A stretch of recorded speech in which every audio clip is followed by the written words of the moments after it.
Assalamualaikum warahmatullahi wabarakatuh. Alhamdulillahirabbil alamin. Allahumma sholli ala sayyidina Muhammad wa ala ali sayyidina Muhammad.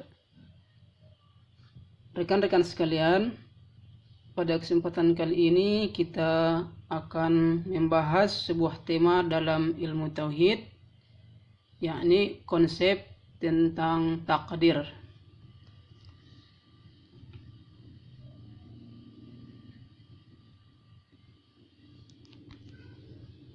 Barangkali dalam pemahaman kita, kata-kata takdir ini sudah tidak asing lagi atau sudah sering kita dengarkan bersama. Nah, pada kesempatan kali ini kita akan melihat bagaimana sih takdir itu dalam pandangan atau dilihat dari sisi syariat Islam. Maka kita akan membahasnya melalui sebuah tema yang berjudul konsep takdir dalam meningkatkan mutu sumber daya manusia. Melalui tema ini kita akan membahas yang pertama konsep takdir, yang kedua bagaimana konsep takdir tersebut dalam meningkatkan sumber daya manusia atau mutu SDM manusia. Kemudian yang ketiga kita akan melihat bagaimana konsep takdir menurut aliran Jabariyah dan menurut aliran Qadariyah. Yang pertama kita akan melihat konsep takdir. Dalam konsep takdir ini kita akan coba menggali definisi takdir, baik dari segi bahasa nanti maupun dari segi istilah. Yang kedua, kita akan membahas macam-macam takdir.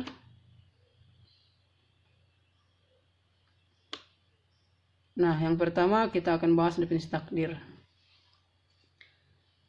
Takdir yang sering kita dengar sebenarnya adalah sebuah istilah yang terdiri dari dua kata. Yang pertama kata qadar dan yang kedua kata qada. Barangkali selama ini kita sering salah persepsi. Yang sering kita dengar mungkin waktu kita SD adalah kata kodo dan kodar, bukan kodar dan kodo. Nah, ini adalah sebuah kesalahan dalam penggunaan kata. Yang benar adalah kodar dulu baru kodo. Nah, gabungan dari kedua istilah inilah yang sering kita kenal dengan sebuah takdir. Adapun yang pertama qadar adalah secara bahasa qadaro artinya adalah ukuran, batasan atau ketentuan. Sedangkan secara istilah qadar ini adalah ketentuan atau ketetapan Allah Subhanahu wa taala sejak zaman azali. Zaman azali maksudnya adalah zaman yang tanpa ada batas awalnya, yakni Allah ini tidak dibatasi oleh waktu, sehingga Allah mempunyai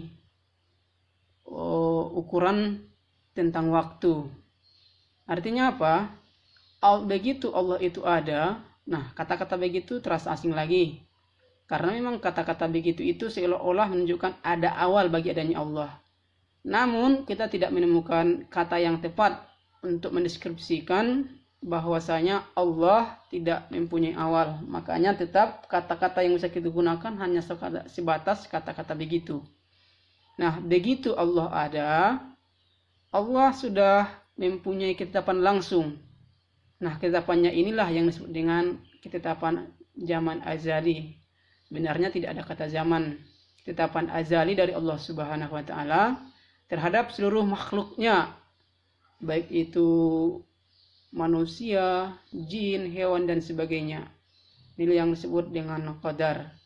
Adapun kaitannya dengan manusia adalah di mana Allah telah menetapkan berapa umur kita, siapa ibu kita, siapa ayah kita, jodoh kita, dan rezeki kita, serta lain sebagainya.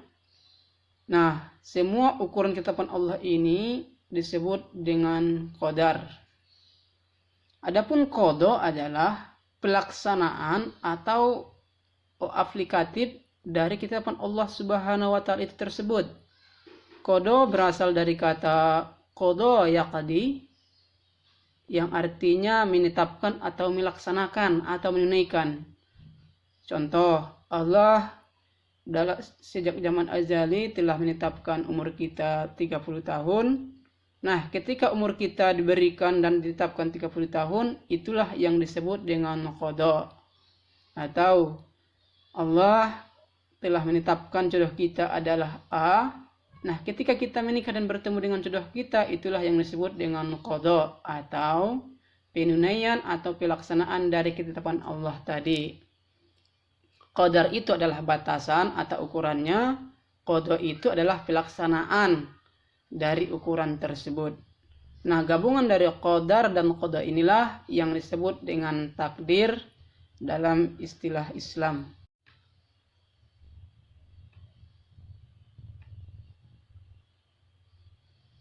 Selanjutnya kita akan membahas tentang macam-macam takdir. Secara garis besar, takdir dalam Islam dibagi menjadi dua. Yang pertama disebut dengan takdir mubram. Takdir mubram ini adalah takdir atau ketetapan Allah Subhanahu wa taala sejak zaman azali, di mana makhluk tidak diikut sertakan, tidak ikut berpartisipasi di sana agar takdir ini terjadi. Artinya makhluk berusaha atau tidak berusaha, ketetapan ini pasti terjadi. Itulah yang disebut dengan takdir mubram, atau sering juga dikenal dengan ketetapan Allah yang tidak bisa diganggu-gugat lagi. Sedangkan yang kedua secara umum adalah takdir mu'allaq. Takdir mu'allaq ini adalah ketetapan Allah pada makhluknya, tapi di sana diikut sertakan partisipasi makhluk agar ketetapan ini terjadi. Terus kita mungkin bertanya, apakah Allah tidak sanggup atau tidak kuasa untuk membuat takdir ini terjadi tanpa partisipasi makhluk? Tentu tidak, tapi Allah Subhanahu wa taala sebenarnya mampu membuat ketetapan atau takdir tersebut terjadi, tapi untuk hikmah yang lainnya atau sunnah yang lainnya, sunnatullah lainnya, maka Allah membuat sebuah keputusan bahwasanya makhluk ikut partisipasi di sana agar takdir tersebut terjadi. Nah, takdir mu'allaq inilah yang disebut dengan takdir mu'allaq. Takdir mu'allaq ini juga sering kita kenal dengan takdir yang bisa diubah atau diperbaiki. Selanjutnya, takdir mubram ini terdiri dari yang pertama, takdir ajali.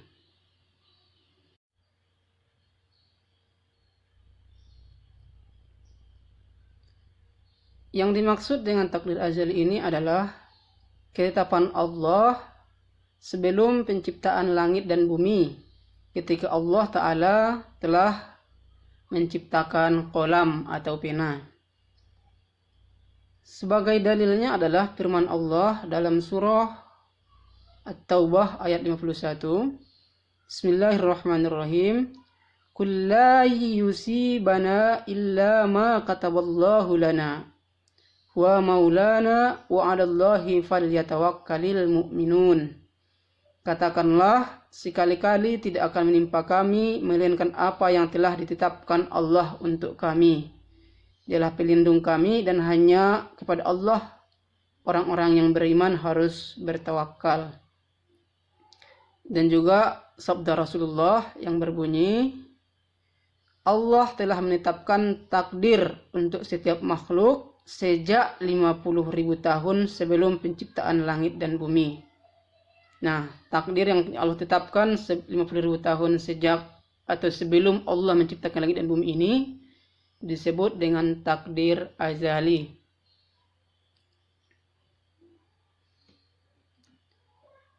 Yang kedua, takdir kitabah. Takdir kitabah adalah pencatatan perjanjian ketika manusia ditanya oleh Allah, "Bukankah aku Tuhan kalian?" Dan Allah Ta'ala berfirman, "Wa idh akhaza rabbuka min bani adama min zuhurihim zurriyatahum zurriyatahum wa ashhadahum ala anfusihim alastu birabbikum qalu bala syahidna an taqulu yaumal qiyamati inna kunna an hadza ghafilin aw taqulu innama asyraka abauna min qabl wa kunna zurriyatan min ba'dihim apatuhlikunna bima fa'alal mubtilun. Dan ingatlah ketika Tuhanmu mengeluarkan keturunan anak Adam dari sulbi mereka, dan Allah mengambil kesaksian terhadap jiwa mereka seraya berfirman, bukankah aku ini Tuhanmu? Mereka menjawab, betul, engkau Tuhan kami. Kami menjadi saksi agar di hari kiamat kamu tidak mengatakan sesungguhnya kami Bani Adam adalah orang-orang yang lengah terhadap keesaan Tuhan. Atau agar kamu tidak mengatakan sesungguhnya orang-orang tua kami telah mempersekutukan Tuhan sejak dahulu, sedang kami ini adalah anak-anak keturunan yang datang sesudah mereka. Maka apakah engkau akan membinasakan kami karena perbuatan orang-orang yang sesat dahulu? Nah, dalil ini adalah dalil tentang takdir Alkitabah. Surah Al-A'raf ayat 172 sampai ayat 173.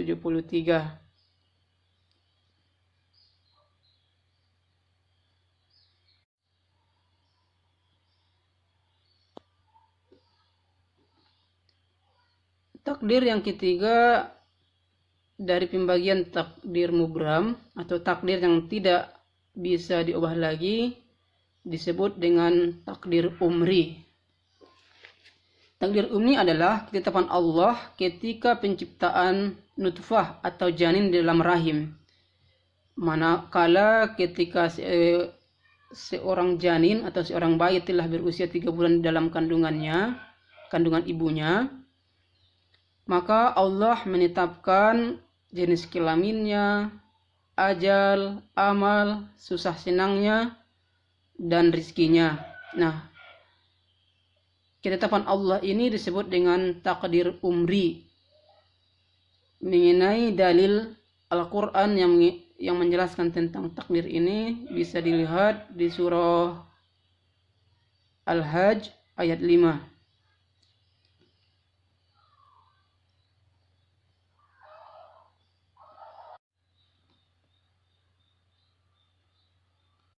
Selanjutnya pembagian takdir mu'allaq. Yang pertama takdir hauli. Sebagaimana kita jelaskan tadi di awal, takdir mu'allaq adalah takdir yang bisa diubah. Artinya terjadi atau tidaknya takdir tersebut atau qadarullah tersebut tergantung bagaimana kita mengusahakan atau bagaimana ikhtiar dan usaha yang kita lakukan. Takdir mu'allaq yang pertama disebut dengan takdir hauli. Takdir hauli ini adalah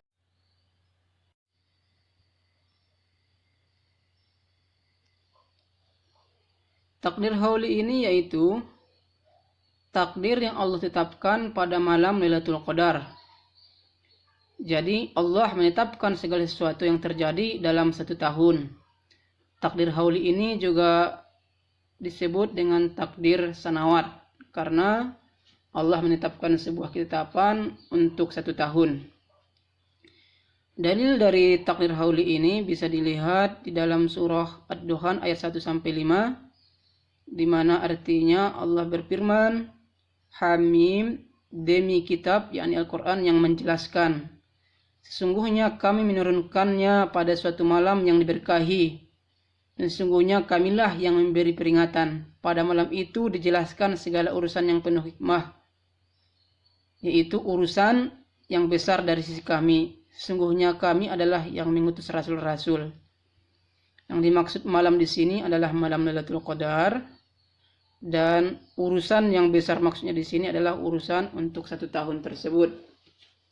Nah, inilah takdir hauli atau salah satu dari takdir mu'allaq yang bisa diubah atau yang erat kaitannya dengan ikhtiar atau usaha makhluk.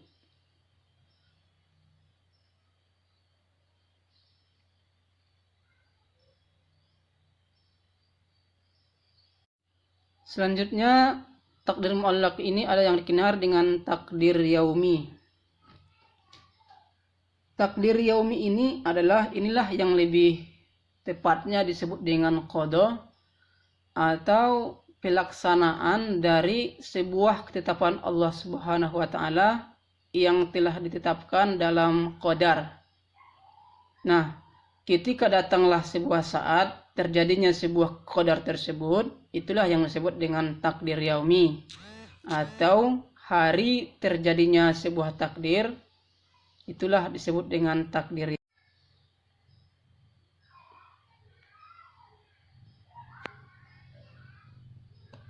Dalil dari takdir yaumi ini bisa dilihat dalam surah Ar-Rahman ayat 29. Allah Subhanahu wa taala berfirman, A'udzubillahi minasyaitonir rajim. Bismillahirrahmanirrahim. Yas'aluhu man fis samawati wal ardi kulla yaumin huwa fi sya'. Semua yang ada di langit dan di bumi selalu meminta kepadanya.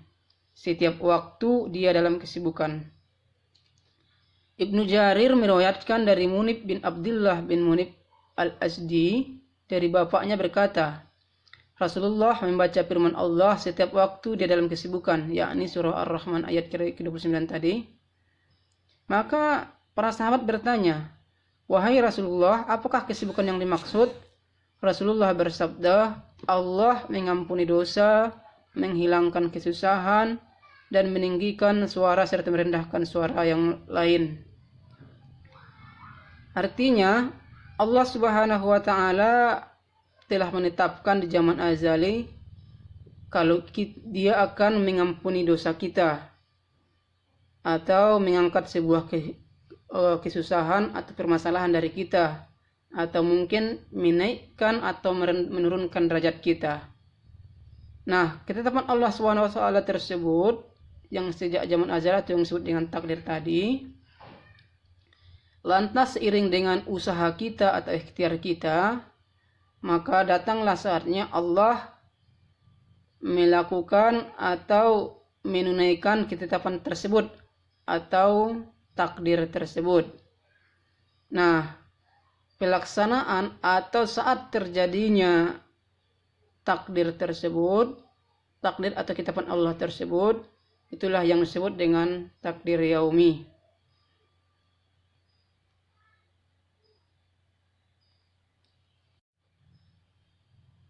Selanjutnya, pembahasan yang kedua, kita akan membahas konsep takdir dalam meningkatkan sumber daya manusia. Takdir ini sangat erat kaitannya dengan sumber daya manusia atau kualitas dari SDM. Karena terkadang jika kita salah memahami konsep takdir, maka ada manusia yang oleh karenanya menjadi sombong, atau ada di antara manusia oleh karena salah memahami takdir menjadi pasif, serba bertawakal tanpa ada usaha atau minim usaha. Itulah kenapa seorang muslim harus benar-benar jeli dan mengerti dengan konsep takdir ini.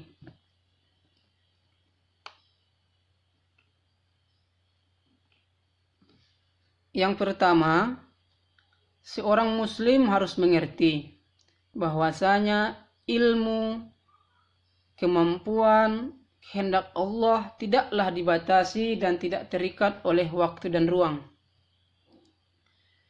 Ketika kita memahami bahwasanya takdir itu adalah ketetapan Allah sejak zaman azali, maka mungkin akan muncul di pikiran kita bahwasanya Allah telah menetapkan berapa rezeki saya, apakah saya masuk neraka atau masuk surga. Tentu kita sepintas akan berpikir kalau kita mungkin masuk surga kita akan menerima saja. Tetapi ketika kita mungkin masuk neraka, tentu kita sedikit akan merasa bahwasanya Allah tidak adil. Karena Allah telah menetapkan kita sebagai penghuni neraka. Nah, agar pemahaman ini, agar kita merasa Allah ini tidak adil, tidak muncul dalam benak atau pikiran kita, maka kita harus mengerti dan harus paham dan menyadari bahwasanya ilmu Allah atau kemampuan Allah, kekuasaan Allah, serta kehendak Allah itu tidak ada batasnya, tidak dibatasi oleh atau tidak terikat baik oleh ruang maupun waktu. Artinya apa? Waktu itu hanya berlaku untuk makhluk, untuk manusia. Adapun bagi Allah, waktu itu tidak ada, karena Allah itu sudah ada sebelum waktu ada atau sebelum sebuah ruang ada. Artinya apa? Kita jangan beranggapan bahwasanya harus terjadi dulu baru Allah tahu bahwasanya kita akan masuk neraka atau bahwasanya kita akan masuk surga. Allah tidak perlu agar sesuatu hal terjadi dulu baru dia tahu. Itulah oleh karenanya ketika kita mempunyai masuk surga atau neraka, Allah sudah dahuluan tahu. Apapun alasan kita, mau bagaimanapun kita membantahnya, pengetahuan Allah itu tidak dibatasi oleh ruang, tidak ada ikatan waktu di sana. Oleh karenanya lah kita harus mengerti bahwasanya memang andai kata kita masuk neraka, kita karena kita memang sudah layak masuk neraka. Bukan semata-mata karena sikap sewenang-wenang dari kemahakuasaan atau kehendak Allah Subhanahu wa taala. Itu yang pertama yang harus kita pahami. Artinya apa? Untuk menentukan kita menjadi manusia yang berkualitas, manusia yang bernilai, Allah memberikan kita peran atau ikhtiar apakah kita akan menjadi orang baik atau orang menjadi tidak berguna. Nah, semua itu tidak terlepas dari ikhtiar yang kita lakukan. Adapun kehendak Allah tadi, itu sebenarnya Allah sebelum kita ada pun sudah tahu apakah dalam prosesnya kita menjadi orang yang berguna, orang baik, atau orang menjadi orang yang tidak berguna. Konsep yang kedua adalah dalam menjalani kehidupan atau dalam berikhtiar atau berusaha, kita harus selalu bersandar dan bertawakal kepada Allah Subhanahu wa taala dalam segala urusan. Apapun urusan kita senantiasa harus tahu dan bertawakal serta bersandar kepada Allah Subhanahu wa taala. Artinya, kalau kita sudah tahu bahwasanya kita telah mempunyai takdir atau ukuran atau ketetapan Allah mengenai anggaplah itu rezeki, tentu kita tidak perlu was-was lagi untuk dalam berusaha atau berikhtiar. Apakah nanti usaha kita akan gagal atau akan bagaimana? Atau mungkin kita tidak perlu lagi untuk mencuri dan khawatir terhadap rezeki atau sebuah usaha yang kita lakukan. Karena kita memang sudah paham bahwasanya semua yang ada di dunia ini telah ditetapkan atau telah ditakdirkan oleh Allah Subhanahu wa taala. Konsep yang ketiga adalah tidak sombong ketika berhasil atau sukses. Nah, disinilah tadi kenapa seorang muslim itu atau kenapa kita harus mengerti konsep takdir. Kalau kita tidak mengerti dengan konsep takdir, maka terkadang kita lupa bahwasanya ketika kita sukses itu karena Allah Subhanahu wa taala telah menetapkan kita menjadi sukses. Sehingga seiring dengan perjalanannya waktu yang kita jalani dalam hidup ini, Allah mungkin membukakan jalan bagi kita, membuat kita menjadi gigih, menjadi rajin. Sehingga dengan takdir dan ketetapan Allah tadi, kita mencapai kesuksesan. Andai kata kita tidak mengerti konsep takdir, tentu kita mungkin akan jumawa atau sombong. Kita berprasangka atau merasa bahwa semua kesuksesan yang kita raih itu semuanya mutlak karena usaha kita. Tidak ada sangkut paut atau bantuan dari Allah di sana. Nah, itulah pentingnya bagi seorang muslim untuk mengetahui konsep takdir dalam kehidupannya. Konsep takdir yang keempat adalah tidak bersedih dan berputus asa ketika mengalami kegagalan. Rekan-rekan sekalian, dalam proses kehidupan ini kita mengalami naik turunnya sebuah kehidupan. Ada kalanya kita berhasil, ada kalanya kita gagal. Ada kalanya kita menang, ada kalanya kita kalah. Namun, ketika kita gagal atau kalah atau tidak berhasil, seyogyanya kita tidak perlu sedih, apalagi sampai berputus asa. Karena seharusnya seorang muslim itu mengerti takdir, bahwasanya itu sudah merupakan sebuah ketetapan dari Allah Subhanahu wa Ta'ala. Yang harus kita ingat, tidak ada satupun dari usaha seorang makhluk atau manusia yang tidak ada nilainya bagi Allah Subhanahu wa Ta'ala. Anggap saja mungkin kita sudah rajin bercocok tanam, sudah kita pupuk dengan baik, tapi gagal berhasil sesuai yang kita harapkan. Namun tenaga yang kita keluarkan, biaya yang kita keluarkan, itu kelak akan dianggap menjadi sedekah, dan di hari akhirat pasti akan Allah balas, dan Allah kembalikan dengan balasan yang berlipat ganda, yang jauh lebih berharga dari apa yang kita keluarkan saat di dunia atau saat kita gagal tersebut. Itulah konsep takdir dalam Islam. Selanjutnya yang kelima, dalam berusaha kita harus senantiasa semangat dan tentram di dalam segala jenis aktivitas dan urusan kita. Seperti yang disampaikan tadi, seorang muslim yang sudah mengerti tentang konsep takdir dengan baik itu yang berkaitan dengan qadar maupun qada, tentu harusnya sudah muncul sebuah ketenangan dan kenyamanan ketika dia hendak melakukan sebuah usaha. Selama usahanya itu dilaksanakan sesuai dengan cara yang benar, cara yang baik, tidak ada yang melanggar aturan, baik aturan yang berlaku secara horizontal atau secara hubungan muamalah manusia, maupun tidak melanggar aturan yang berkaitan dengan hukum-hukum Allah atau syariat Allah, maka seyogyanya dalam berusaha kita tidak perlu was-was gagal, was-was rusak, was-was tidak berhasil.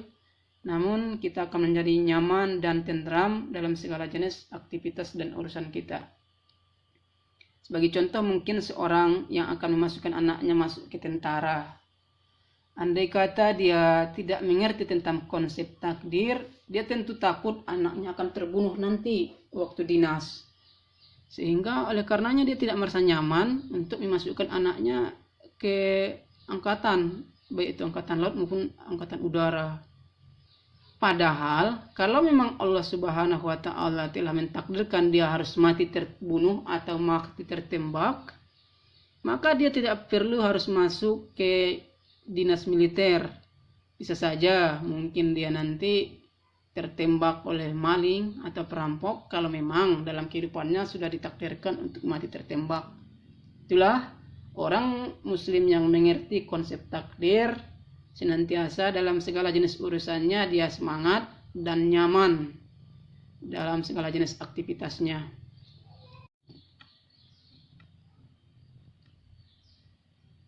Selanjutnya kita akan melihat konsep takdir menurut aliran Jabariyah dan aliran Qadariyah.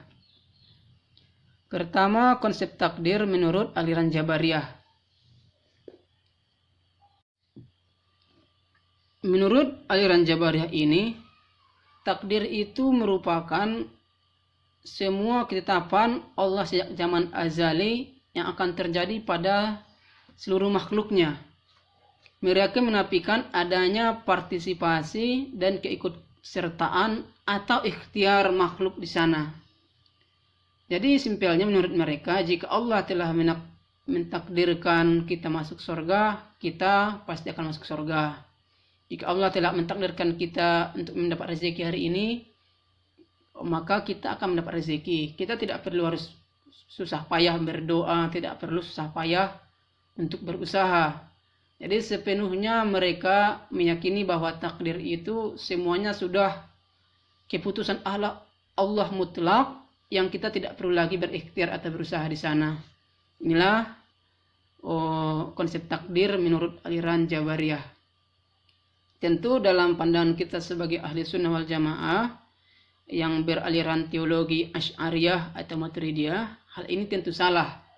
Karena akan banyak nanti kita temukan baik dari Al-Quran maupun hadis yang memerintahkan kita untuk berbuat baik dan untuk berusaha. Dirikanlah sholat, laksanakanlah puasa agar kita menjadi orang yang bertakwa, dan dengan bertakwa kita menjadi berhak untuk mendapatkan surganya. Dan juga banyak larangan yang Allah berikan baik di Al-Quran maupun larangan yang Allah sampaikan melalui hadis Nabi. Jangan mencuri, jangan membunuh, karena kalau kita mencuri atau membunuh bisa kita akan menerima sebuah hukuman, bisa dimasukkan ke dalam neraka. Nah, andai katalah ikhtiar manusia di sini tidak perlu, kita bersikap pasif dan kita menyerahkan sepenuhnya terhadap takdir Allah Subhanahu wa taala, tentulah ayat Allah tentang memerintahkan untuk berbuat baik atau melarang berbuat buruk tersebut tidak perlu diturunkan atau disabdakan oleh baginda Nabi. Selanjutnya, konsep takdir menurut aliran Qadariyah. Konsep takdir menurut aliran Qadariyah adalah kebalikan dari konsep takdir menurut Jabariyah. Kalau konsep takdir menurut aliran Jabariyah tadi sepenuhnya ketetapan Allah secara mutlak, maka aliran Qadariyah ini mengingkari adanya takdir atau ketetapan Allah. Jadi menurut aliran ini sepenuhnya apa yang didapat oleh makhluk, apa yang terjadi itu sesuai dengan ikhtiar dan usaha makhluk. Contohnya, kalau kita hari ini mendapatkan uang 150.000, itu artinya sepenuhnya karena usaha kita untuk mendapatkan uang 150.000. Tidak ada kaitannya dengan kehendak Allah atau takdir Allah sejak zaman azali mengenai rezeki kita. Begitupun usia kita mungkin menjadi ada yang 60, ada yang 30, ada yang 70, ada yang sampai 100 tahun. Itu kalau menurut mereka tergantung usaha makhluknya, usaha dari manusianya yang mungkin bersikap hidup sehat, rajin olahraga, vitaminnya cukup, istirahatnya cukup, sehingga usianya bisa lebih panjang. Jadi mereka tidak meyakini bahwasanya itu ada kaitannya dengan kehendak Allah. Jadi kalau kita mau baik menurut mereka tergantung usaha kita, dan kalau kita mau jelek atau menjadi miskin juga tergantung usaha kita. Tidak ada sangkut pautnya dengan kehendak Allah di sana. Nah, kalau ini yang kita pahami, tentulah akan muncul nanti sikap sombong dalam diri kita.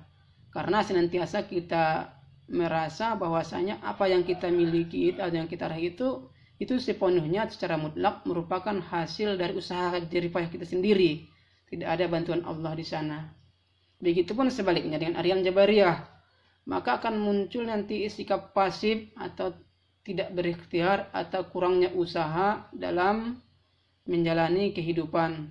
Nah, aliran Jabariyah dan Qadariyah ini tentu dari sudut pandang yang kita paham selama ini sebagai aliran Asy'ariyah adalah salah. Maka kita seyogyanya sebagai aliran Asy'ariyah harus bersifat wasatiyah, artinya mengambil jalan tengah, bukan untuk mencari yang teringan, tetapi untuk mencari yang benar berdasarkan pemahaman Al-Quran dan hadis Nabi. Oleh karenanya, takdir yang kita pahami itu adalah takdir yang menggabungkan Jabariyah dan Qadariyah, di mana ada di sana ketetapan Allah Subhanahu wa taala, tapi juga ada ikhtiar dan usaha manusia untuk meraih dan mewujudkannya. Nah, baik dan buruknya, besar kecilnya hasil yang didapatkan oleh manusia tersebut, selain ditentukan oleh ketetapan Allah, juga ditentukan oleh ketetapan atau usaha dari makhluknya itu sendiri. Nah, itulah pembahasan kita pada kesempatan kali ini. Semua materi yang telah kita bahas tadi bisa dilihat di daftar pustaka berikut.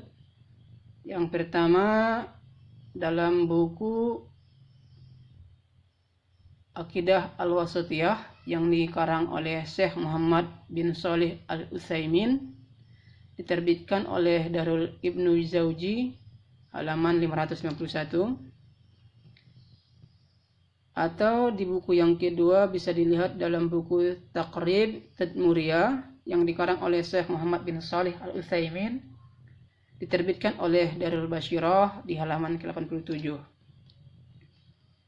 Atau juga bisa dilihat di dalam buku Al-Mufid fi Muhammadi At-Tauhid yang dikarang oleh Dr. Abdul Qadir Asy-Syufi. Buku ini diterbitkan oleh Dar Adwaus Salaf, terbit pada tahun 2007 atau 1428 Hijriah di halaman 49-51.